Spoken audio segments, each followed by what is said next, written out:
Miss Nina, yung ano, yung naging reaksyon ng iyong family, yung mga kaklase mo, o yung mga instructor or guro ninyo dito sa Ateneo sa tagumpay na ito? Kumusta yung kanilang feedback dito, Miss Nina? Actually po yung pamilya ko po, so they're very much proud and beyond grateful na nasa amin po muli yung corona. And of course, aside from the fact na masaya sila, medyo ano rin po, parang sabi po nila sa akin noon is expected daw po nila. But of course, remain humble na I know na grabe yung tiwala nila sa amin, sa atin din na University. Oh, okay po. Ito malaman namin, Miss Nina, ano, sino-sino ba dito yung mga nakatunggali mo sa title na ito or dito sa beauty pageant na to? And ano-ano yung mga, malaman ko na rin, ano-ano yung mga ginawa mong paghahanda para sa event na ito, Miss Nina? Ang aking mga nakatunggali mga different schools from NCF, Sibiswa, USI, and of course po, kahit medyo biglaan din po yung pag-alok sa akin na mag-join sa Mutyang Oragon, we also had the preparations po. Well, in fact po, nung time po ako na mag-join kami sa Mutyang 26, it was actually during our mid-station. So, na mag-prepare na biglaan, pero isa sa mga ko po ay yung paglakad, since actually, Mutyang Oragon 2026 is my first pageant. And siguro sa pagtindig pa lang talaga dapat ay halata mo na confident ka as a beauty queen. So yun po yung isa sa mga pinaghandaan ko during the preparation period. Ayan po. Before yung ating pageant o itong contest na ito, siguro meron ano-ano yung mga challenges na na-experience mo pero na-overcome naman natin during that time na nandun na tayo mismo sa contest or pageant na yon, Miss Nina. Yun nga po, nasabi ko po kanina na nasabihan po ako na mag-join sa Mutyang Oragon 2026 during our midterms examination. And actually, currently po, sa Ateneo Dinaga, we have Dinaga League Season 3, kung saan Intramurals Week po namin ngayon. So, siguro one of the challenges na na-experience po namin, na personally na-experience ko is handling this different responsibility, yung mga preparations po dyan. And aside from that is, since nga po marami akong hinahandle ngayon na responsibilities, there was this self-doubt within me that challenged me if whether I should push through with the Mutyang Oragon 2026 po. And I was able to overcome these challenges through the 4P. Actually, Ateneo Dinaga University is known for the 4Ps, yung 4 pillars po namin. Kapag nakikita nyo po sa may Ateneo Avenue. So siguro po may 4 Ps din po ako for me to overcome those challenges. First would be the plan. Second, purpose. Third, people. And then, fourth, prayers. Plan po, kasi even though nabiglaan siya, we came prepared. I came prepared. Kahit 2 days preparation po, nag-overnight ako nun. Ay, hindi naman overnight. Nag-late night po ako nun sa Ateneo Dinaga University to practice my walk. Since standing as a beauty queen itself, actually, it takes strength. Kaya, kailangan po talaga ng practice, especially first-time journey din ako. And next would be the purpose. So, of course, before starting the journey, I began with an end in mind. So, whatever things I do, I always look beyond the end goal. And then next would be the people.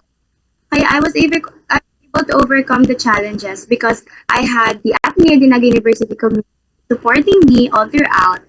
And then siguro po prayers all throughout kasi I kept on praying for God to give me the strength na ma-overcome ko po yung challenges ko po spiritually but also physically. Training din po siya. Siyempre po pag nasa entablado ka, dapat may poise ka, may proper posture.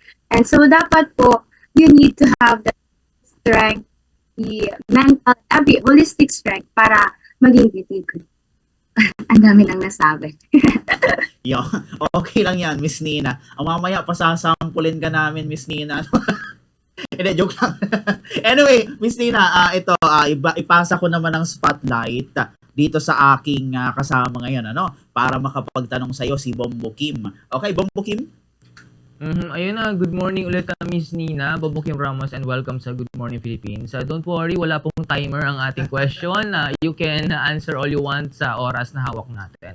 So siguro po, since tayo ay beauty queen, ay talagang may pinangahawakan tayong advocacies. As kayo po, Miss Nina, sa inyo personally, ano po ba yung advocacy o siguro advocacies na pinangahawakan natin? And so far, ano na po ba yung mga activities na kumbaga na-implement natin with regard to that? Actually, I'm an active here, and it takes so much courage and being a student and here. So one of my advocacies that I actually stand up with full heart would be education. I know these struggles when it comes to education. So I try during my pageant, I would like to raise my voice and to utilize my platform to reach awareness and to utilize this platform for me to advocate for proper education. Sabi nga po nila, education is the tool for the future, and this is our generation today is the next future, ang pag-asa ng bayan. So, grabe po yung paniniwala ko na dapat pahalagan natin kabataan ang edukasyon.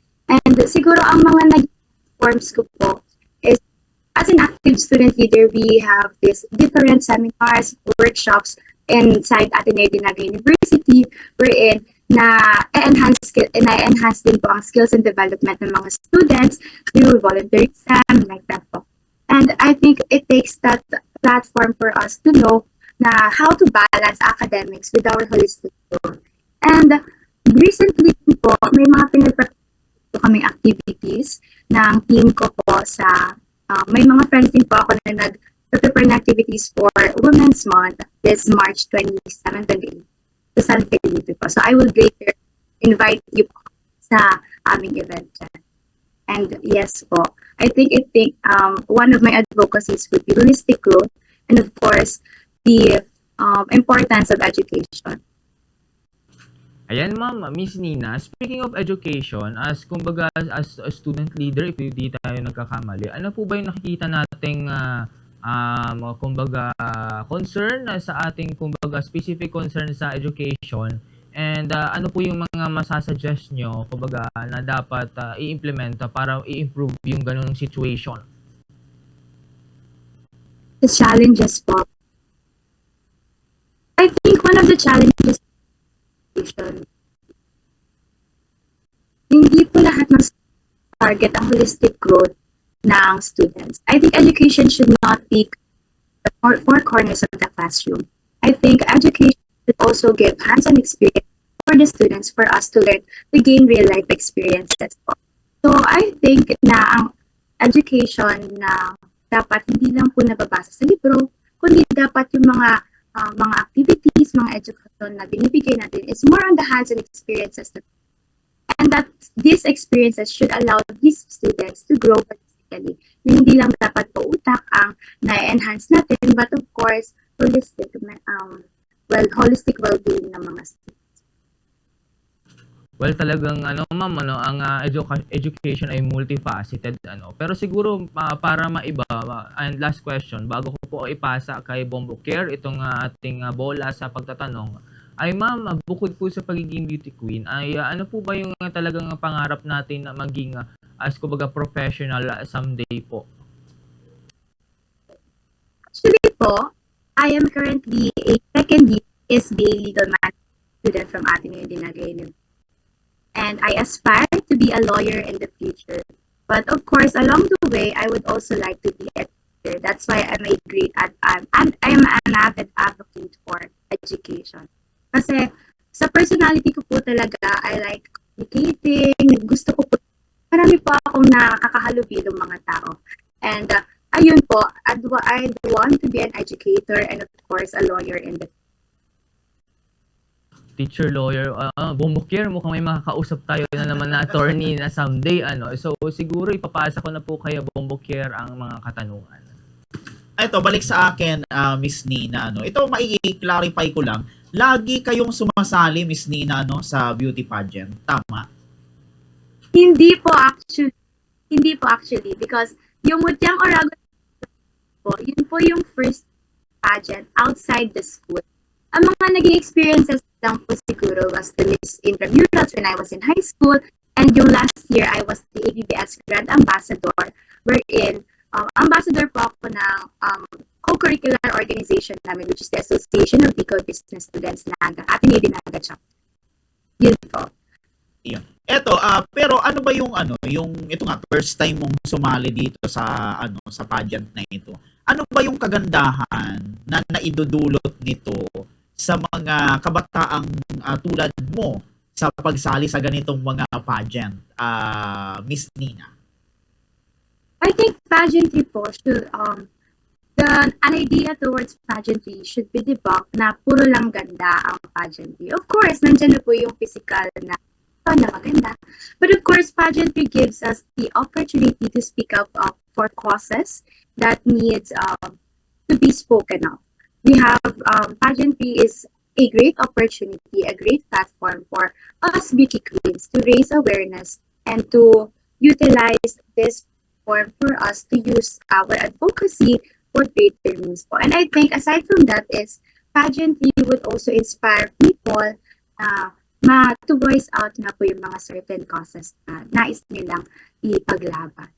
And of course, sa panahon po ngayon na nasa kalagitnaan po tayo ng crisis and mga problema po pang lipunan, nagiging magandang oportunidad po ang pageantry for us na to speak up our voices and to reach na malay po natin na may mga tao rin po marunong ay nais makatulong para sa kabutihan ng lipunan natin. Alright. Etong sunod kong katanungan, Miss Nina, dito matitest yung iyong kakayahan sa Q&A portion, mga ganun. Eto, palibhasa Women's Month naman ngayon, Miss Nina. Ano ba yung yung masasabi mo, especially sa mga kababaihan ngayon na dinidiscriminate, inaabuso, o kung hindi naman inaabuso, yung halimbawa, biktima ng mga sinasabi, babae ka lang kasi, mga ganun na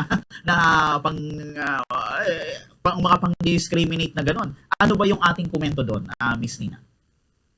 Ang masasabi ko po sa kababaihan ay babae at hindi babae lamang. I think we should debunk the idea that women, but rather we are strong.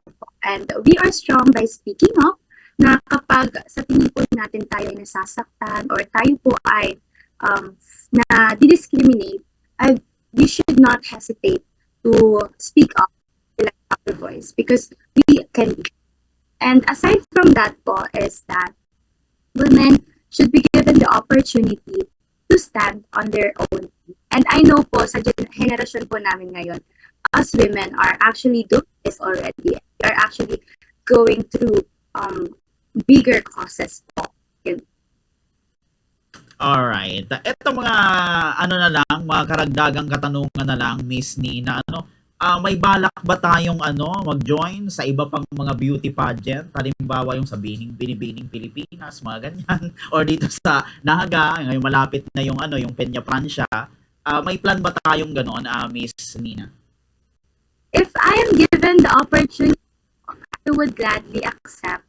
If may mga opportunity po na mag-join ako sa pageantry, sa regional scale, Miss Bicolander, I would probably join din po. Yan po. So, feeling ko pang national scale, medyo malayo pa po siya. So, we have to take one step at a time. So, I should start siguro dito muna po sa Bicol. Alright. Ito, mga ilang katanungan na lang, Miss Nina. Medyo personal itong aking sunod na katanungan. Okay lang kahit hindi mo sagutin. May nagpapatanong dito, Miss Nina, may boyfriend na daw ba kayo? Sabi. Wala po akong boyfriend. No boyfriend. Wow, ito. Dagdagan pa natin yung katanungan, Bombo Kim. Ano daw ba, Miss Nina, yung ideal man mo, if ever? Medyo personal question yun. Siguro po ang ideal man ko is grabe, ang hirap. Parang sa lahat po ng mga tanong po, yun po yung pinakamahirap. Siguro po, someone who is confident with himself, na provider, family, and God-oriented. Ayan po. Wow, very good. Eto, ma'am, bago tayo magtapos sa atin pong interview, siguro ano na lang yung ating mai-advise or maibibigay na piece of advice sa mga kabataan din po natin na gustong tahakin yung ganitong larangan, yung pageantry, Miss Nina. Ang may advice ko po is ipahiling mo ang urag mo. Actually, during the Mutyang that was also my advice to an athlete during the final workshop. Pahiling mo ang orag mo because this is actually an all-encompassing advice. Wherein I stated na O is for oriented. Oriented for us to begin with an end in mind. Whatever we do, if we want to join pageantry, we have to look for our plan, our purpose, our people, and of course, prayers from the Heavenly Father. Wherein dapat we have to start na alam natin kung ano yung goal natin, goal-oriented. And then next would be our reach. Sometimes, hindi natin alam kung ano yung mga tatahakin natin.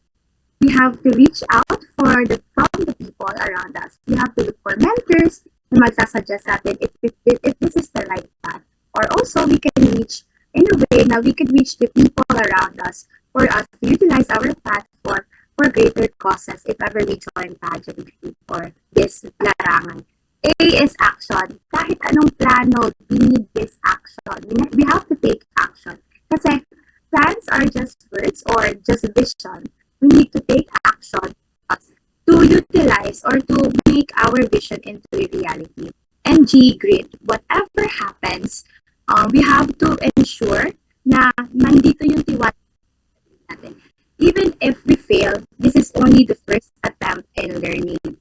So, for us to attain grit, we have to pick ourselves up continuously or repeatedly. If ever we fall once, we have to pick ourselves twice. If we fall 100 times, we have to pick up ourselves 101 times. And even when it's easier to pick up, we have to show up, give our best. If you want to choose this field of work. Ayun, wonderful advice, Miss Nina. Ito, Miss Nina, bago natin tapusin tong interview, kung meron kayong gustong pasalamatan sa tagumpay nating ito, Miss Nina, meron kayong gustong batiin? Sige, bibigay ko sa iyo, ma'am, yung opportunity na gawin yan. Sige, ma'am. Okay po. First of all, I would like to thank Ateneo Dinaga University for giving the opportunity to represent the school. So maraming salamat po sa Ateneo Dinaga University for that opportunity. And of course, sa mga friends ko, Ateneo Student Ambassadors, my family, my friends, Association of Bicol Business Student, ang aking orgs po, lahat sa lahat po na pagsuporta, sa pagtulong, and for all the support, maraming salamat po. And of course, my win is not just for a title, it's an opportunity for me to serve Ateneo Dinaga University or even the Bicolandia stage. And of course, maraming salamat din po sa inyo, sa lahat po ng naandito na nanonood sa ating online live. Yan po. Maraming salamat po.